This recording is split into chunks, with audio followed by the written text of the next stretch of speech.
Laravel 9 দিয়ে image crude করার জন্য বেশ কিছু রিকোয়েস্ট ছিল। তো আমি একটু আপনাদেরকে দেখাই লারাভেল 9 এ আমি যে ইমেজ ক্রুডটা করব সেটা হচ্ছে এক্স্যাক্টলি আমরা এরকম কাজটাই করব। এখানে যেটা আপনারা দেখতে পাচ্ছেন, এখান থেকে যদি আমি অ্যাড নিউ প্রোডাক্টে আসি, আসলে এখান থেকে আমি চাইলে কি করতে পারবো, একটা প্রোডাক্ট অ্যাড করতে পারবো। সাপোজ আমি এখানে যদি দেই টেস্ট প্রোডাক্ট দিয়ে এখান থেকে একটা ইমেজ সিলেক্ট করে দিই আমরা।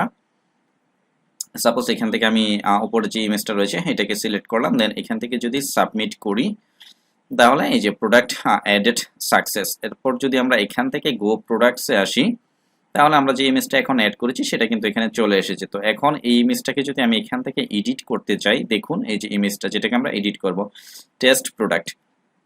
সো এটাকে আমরা এখান থেকে টেস্ট প্রোডাক্টের সাথে আরও কিছু দিয়ে দিতে পারি। সাপোজ আমি এখানে টেস্ট প্রোডাক্ট ডেমো দিয়ে দিলাম, দেন ইমেজটাকে যদি আমি এখান থেকে চেঞ্জ করে দিই, এটা দিয়ে দিলাম সাপোজ, দিয়ে এখন এখানে যদি আবার আমরা ক্লিক করি তাহলে আপডেট করে দেই এবং প্রোডাক্ট আপডেটেড সাকসেস, এবং এইখানে দেখুন প্রোডাক্টটা কিন্তু আমার চেঞ্জ হয়ে গিয়েছে আপডেট করে। তো আবার এরকম হইতে পারে বিষয়টা, আমরা শুধু একটা প্রোডাক্টের ডিটেলস বা যাই বলুন প্রোডাক্টের সব রিলেটেড ডেটা চেঞ্জ করব, বাট আমরা যদি ইমেজটা চেঞ্জ করতে না চাই সেক্ষেত্রে কি হবে?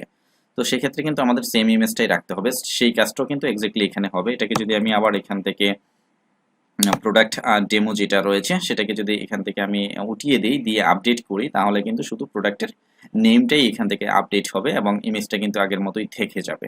তো এখান থেকে যদি আমি আবার হচ্ছে প্রোডাক্টসে আসি, এসে যদি এখান থেকে ডিলেটের কাজটা করি আমরা, দেখুন এখান থেকে যদি ডিলেট করি, তো আমরা যখন ডিলেট করব একটা প্রোডাক্ট, তো প্রোডাক্ট কিন্তু শুধু ডেটাবেস থেকে ডিলেট করলেই হবে না, এই প্রোডাক্টটাকে আমাদের যে ইমেজ ডিরেক্টরি রয়েছে বা সোর্স ফোল্ডার রয়েছে আমাদের কিন্তু প্রজেক্ট থেকেও ইমেজটাকে ডিলিট করতে হবে এবং সেই কাজটাই কিন্তু আমরা করব।